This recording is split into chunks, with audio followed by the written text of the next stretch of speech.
In a forgotten town where silence clung to broken homes, a black woman working as a milk delivery driver struggled to survive. One rainy morning, she found an injured, fearful boy inside a lonely house, stirring memories of the childhood she had fought to escape. While no one else cared, she risked everything to pull him from the darkness. Years later, the boy returned to repay the woman who once saved his life. Before we dive in this story, let us know where you're watching from. We love to hear your thoughts.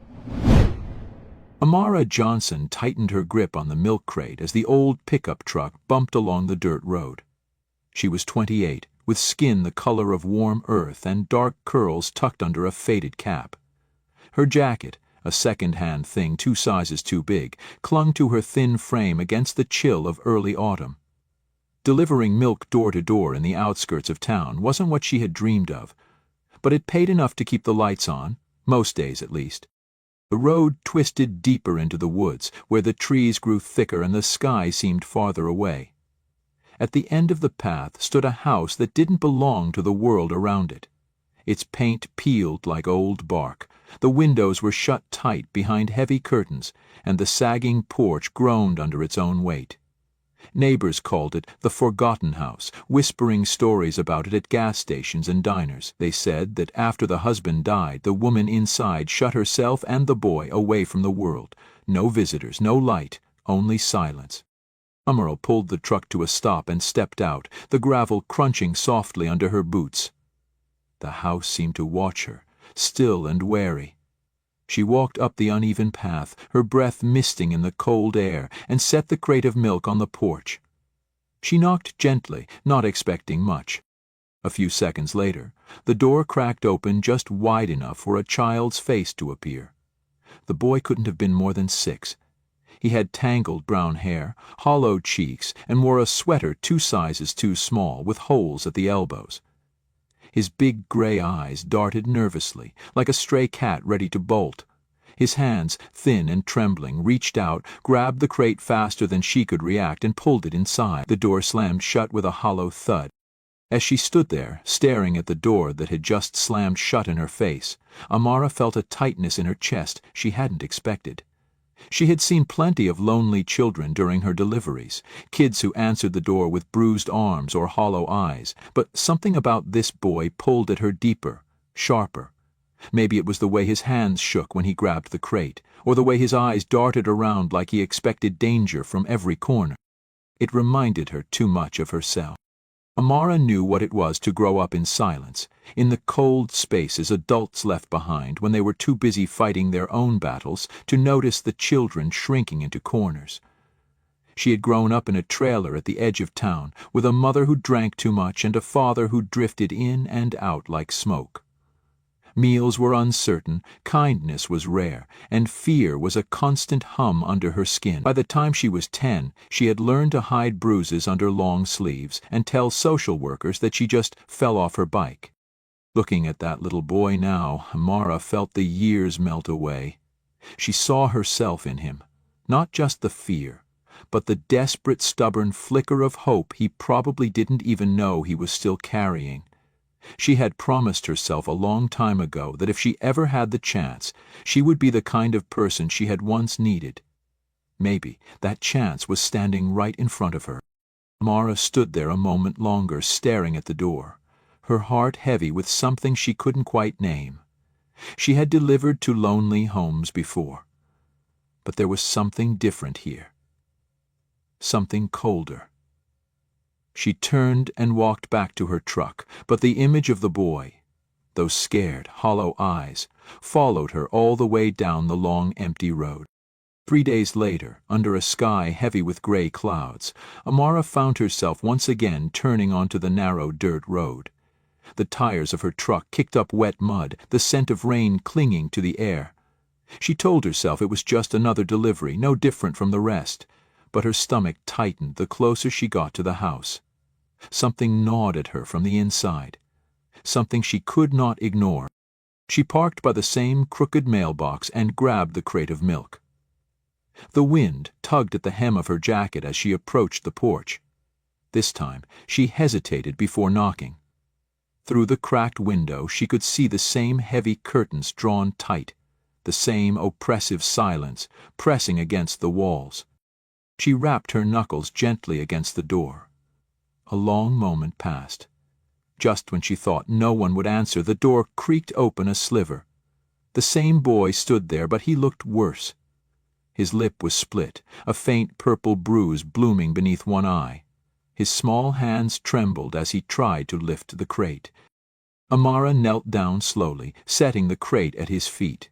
Her voice was soft, careful, as if trying not to startle a wounded animal. "Are you all right, sweetheart?" she asked. The boy flinched at the sound of her voice. His eyes flickered nervously toward the dark hallway behind him, and he shook his head almost imperceptibly. Before she could say another word, a sharp voice tore through the house. "What the hell is taking so long?" It was a woman's voice, coarse and angry. The boy shrank back like he had been struck. "Move it, you little pest!" Amara opened her mouth to protest, but the boy had already grabbed the crate and slammed the door shut. The lock clicked into place with a finality that made Amara's heart sink. For a long minute she stood on the porch, staring at the peeling paint of the door.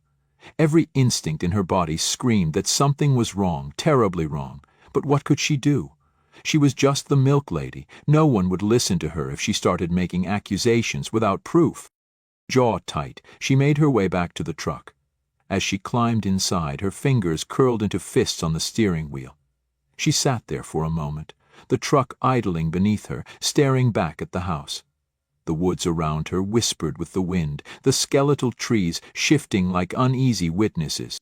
On her way out, she passed 2 houses down the road. An elderly woman raking leaves in her front yard gave her a quick glance and then turned away, busying herself with a pile of wet leaves. Amara slowed the truck and called out through the open window, "Excuse me, ma'am, do you know the folks living up the road?"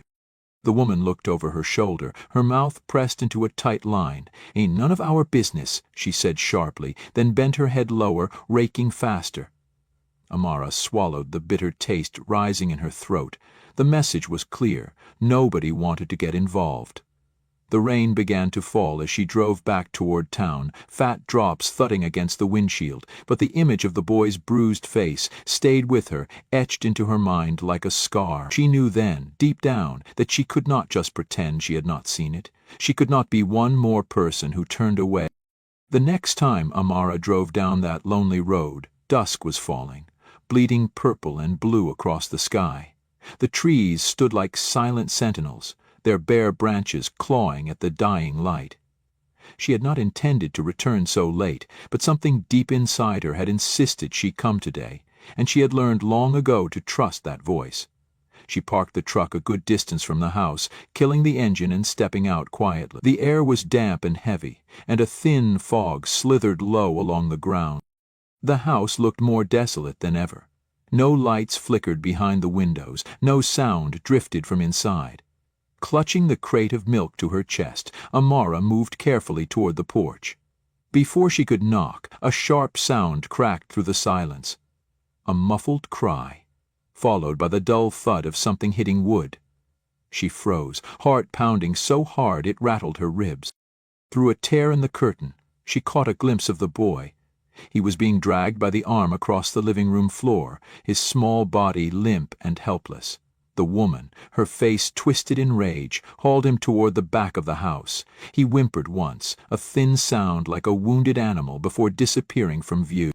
Without thinking, Amara dropped the crate. Milk bottles shattered against the porch, the crash loud and sudden. She raced to the door and found it unlocked. It slammed open under her weight, banging against the wall inside. The smell hit her first, a sour mixture of cigarette smoke, mildew, and something sharper, something rotten. The woman turned, startled, her eyes narrowing into vicious slits. Her hair hung in greasy ropes around her face, and the cigarette clung stubbornly to the corner of her mouth.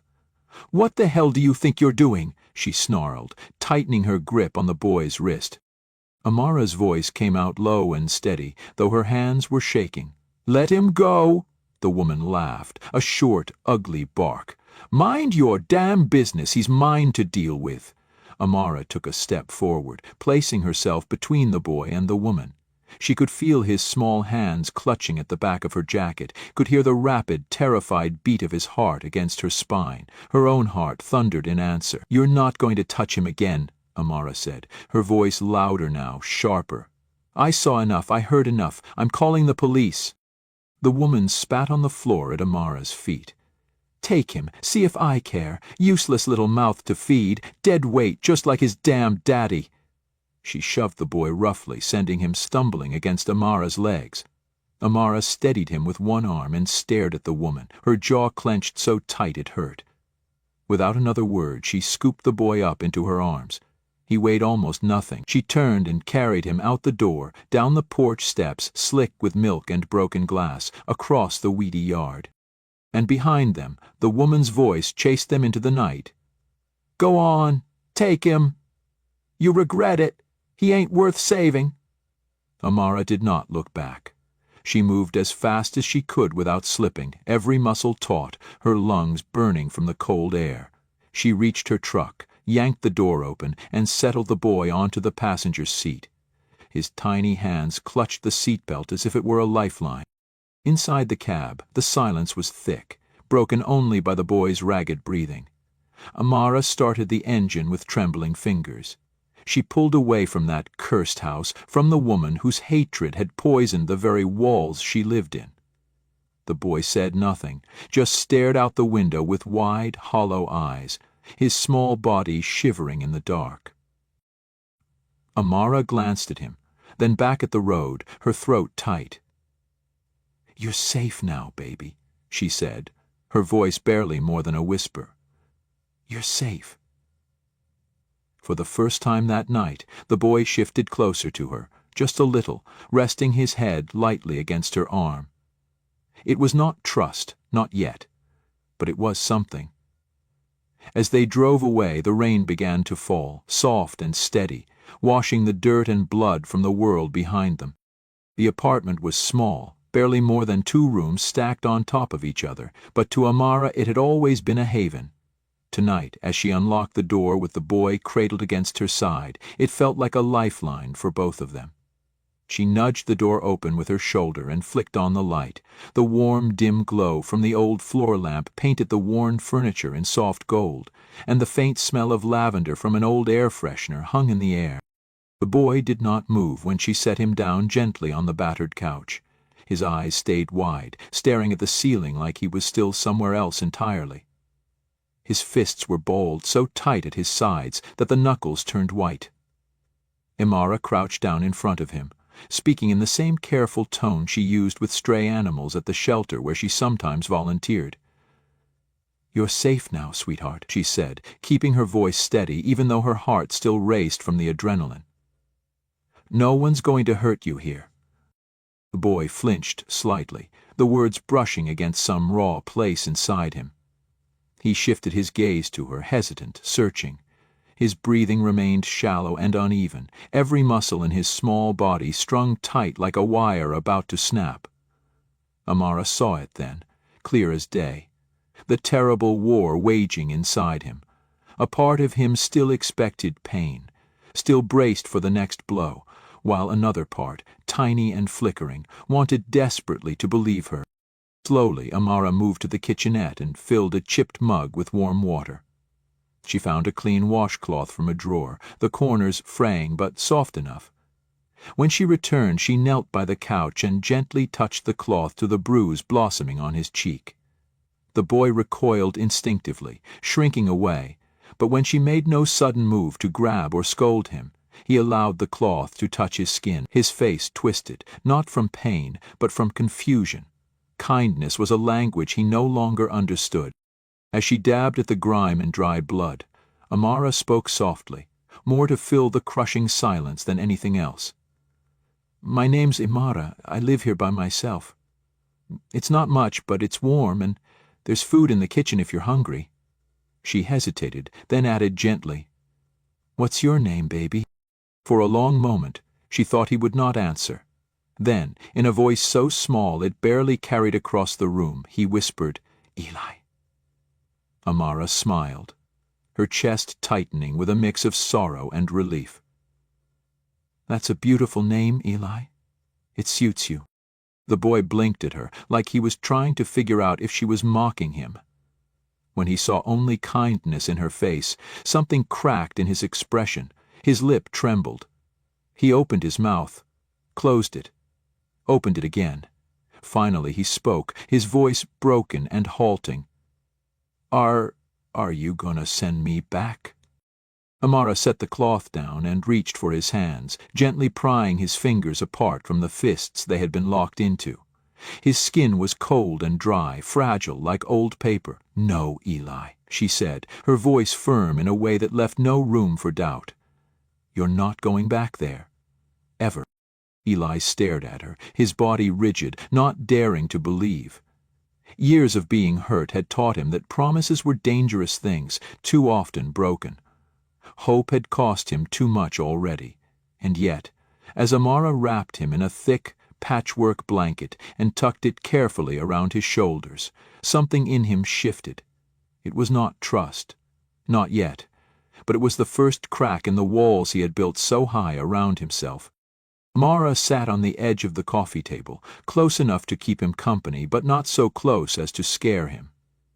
She did not ask any more questions. She just sat there, humming a low, wordless tune, the same one her mother had sung to her on nights when fear had crept in through the window. Slowly, Eli's breathing steadied. His small body sagged deeper into the couch, exhaustion winning over fear. His eyelids fluttered once, twice, and then finally closed. Even in sleep, his brow furrowed with worry. But for the first time in a long time, he slept in a place where no fists would find him in the dark. Amara leaned back against the armchair, watching over him, her own eyes stinging. She did not know what tomorrow would bring. She only knew that tonight Eli was safe, and that was enough. Outside the window the rain fell harder, beating against the glass like a distant drum, but inside the tiny apartment there was only the soft rhythm of a small boy finally breathing without fear. After the long night passed and Eli slept curled tightly on her couch, Amara sat by the window, watching the pale gray morning bleed into the sky. Her hands were wrapped around a cold cup of coffee she had not touched. She knew what she had to do, no matter how much it clawed at her heart, no matter how wrong it felt. She had to call the authorities. She could not protect him properly by herself. She was nobody in the eyes of the law. She was just the milk lady. The officers arrived within the hour, grim and professional. They spoke to her kindly but with a distance she hated. They asked Eli questions he was too exhausted and frightened to answer fully. They wrote notes in tidy little books, filing away his pain in neat rows of ink. When the social worker came, a woman with clipped hair and a clipboard and a voice that tried to sound gentle, Amara knew there would be no changing the outcome. Ms. Givens crouched before Eli, explaining in soft words that he would go to a place where people would take care of him, that he would have food and a bed and other children to play with. Eli said nothing. He simply held Amara's hand tighter, his thin fingers digging into her skin like he was afraid she might vanish if he let go. When they stood at the door, Amara knelt down in front of him, her heart breaking so loudly inside her chest she could barely hear her own voice. "You're going to be okay, baby," she said, forcing a smile she did not feel. "You're stronger than anything they threw at you. You'll make it. I believe in you." Eli looked up at her with those wide gray eyes, searching, pleading without words. His lower lip trembled, but he said nothing. He only leaned forward and hugged her with every ounce of strength in his small body. Amara wrapped her arms around him, holding him so tightly she could feel the frantic beating of his heart against her ribs. When Miss Givens gently touched his shoulder, Eli pulled away reluctantly. He clutched the plastic bag holding all his worldly possessions, a few worn clothes, a crumpled comic book, a pair of shoes missing laces. Amara wanted to scream, to tear the paperwork from their hands, to lock the door and never let them take him. But she only stood there, frozen, and watched him walk down the steps. Each step he took felt like a blade dragging across her chest. In the doorway, Amara gripped the frame until her knuckles whitened. Her mind raced with 1,000 fears. What if they didn't care for him the way he deserved? What if they saw him as just another broken kid, too much trouble? What if, after all the cruelty he had endured, the world still failed him? When the car pulled away and disappeared around the bend, Amara stayed rooted in place, staring long after it was gone. The house behind her felt suddenly cavernous, hollow, as if all the air had been sucked from the rooms. She wiped at her face roughly with the sleeve of her sweater, ashamed of the tears she could not stop. You did the right thing, she told herself. You gave him a chance. You gave him a future. But deep down, a voice she could not silence whispered another truth. She had lost him, and she had no idea if she would ever see him again. Years slipped by, quiet and relentless. Amara returned to her deliveries, her simple life, but a part of her never moved forward. She carried Ely with her everywhere, in the way she lingered at playgrounds to watch children laugh, in the way she left a porch light on at night even when she was sure no one would come. A bright spring afternoon, 20 years later, the air carried the faint scent of blooming flowers and fresh-cut grass, and the sun hung low, casting long golden beams across the quiet streets. Amara stood by her front porch, wiping her hands on a faded apron.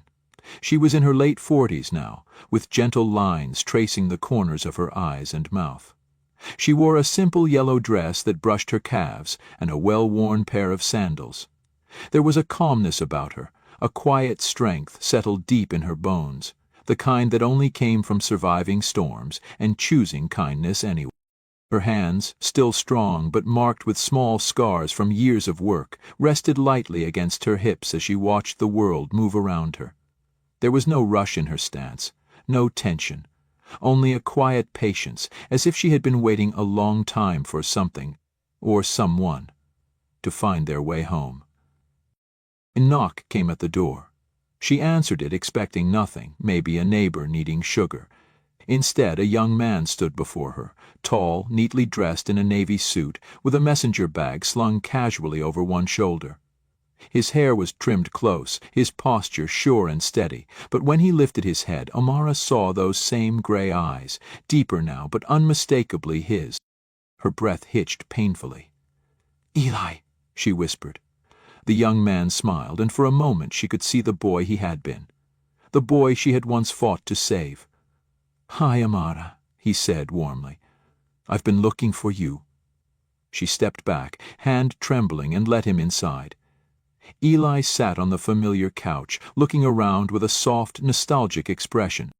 "I never forgot you," he said, his voice thick with emotion.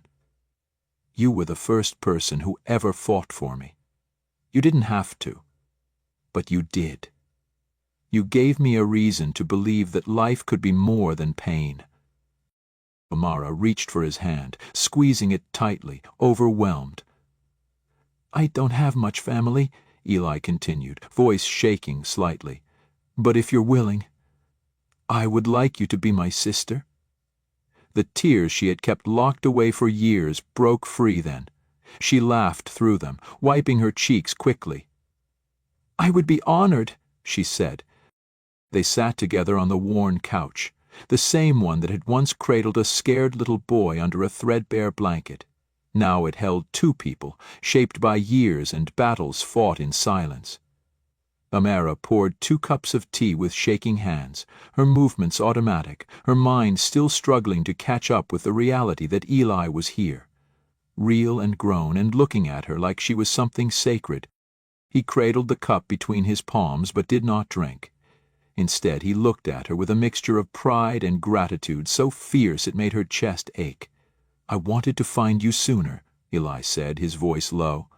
"But I made myself a promise.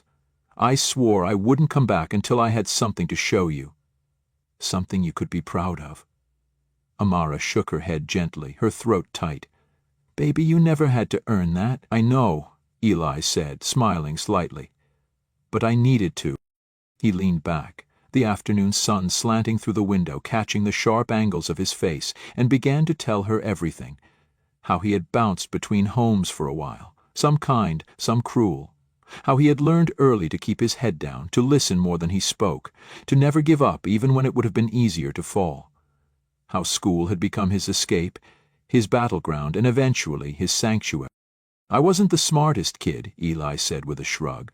"But I was the one who stayed late, who asked questions, who worked when everyone else slept.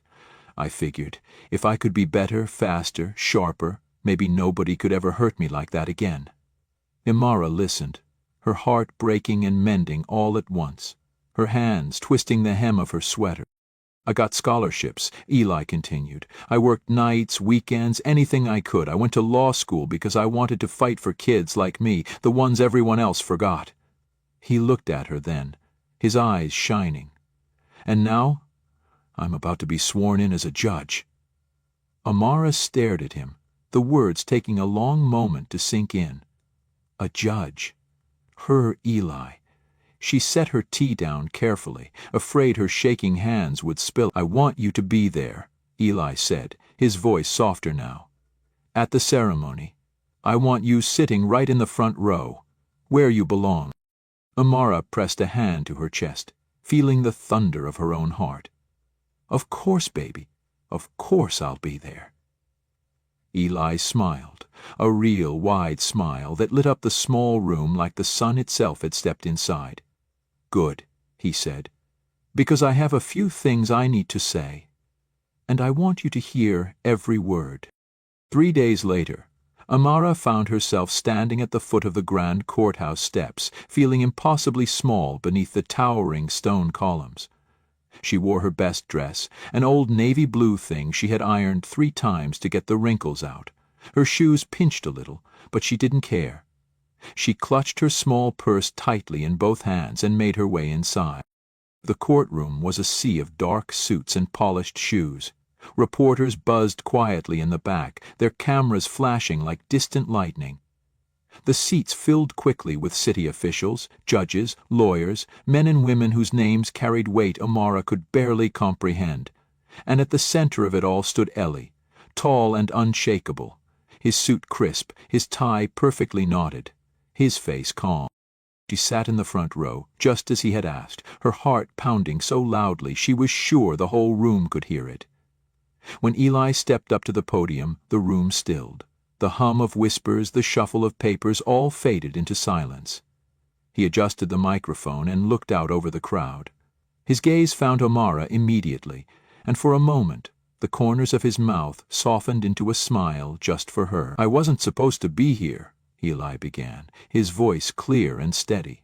"Statistically speaking, I should have been another case file. Another lost name in a system too busy to care." The room listened, rapt.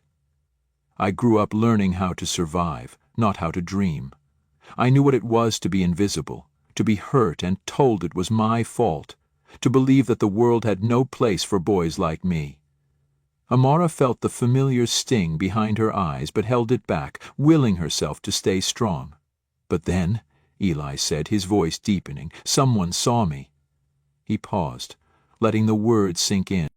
A woman who had no reason to care, no obligation, no blood tie, just a heart big enough to open her door to a broken boy.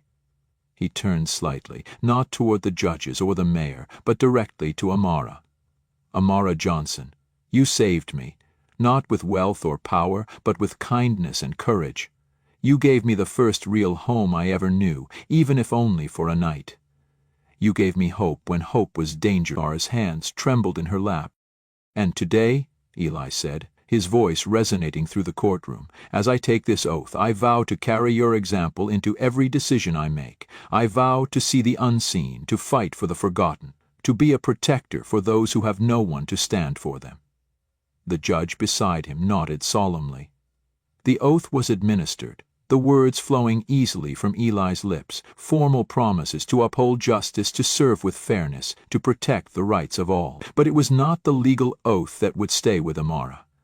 It was the vow he had spoken with his heart, the one no paper could hold. When the ceremony ended and the courtroom rose in applause, Eli stepped down from the platform. He moved through the sea of people, brushing past the outstretched hands of officials and dignitaries, and came straight to her. He did not say a word. He simply leaned down and pulled her into his arms, holding her tightly enough that she felt her feet lift slightly off the ground. Amara closed her eyes, her cheek pressed against the fine wool of his jacket, and for the first time in years she allowed herself to believe that some battles were not fought in vain. Some battles were won, and sometimes the family you chose was the truest family of all. Join us to share meaningful stories by hitting the like and subscribe buttons. Don't forget to turn on the notification bell to start your day with profound lessons and heartfelt empathy.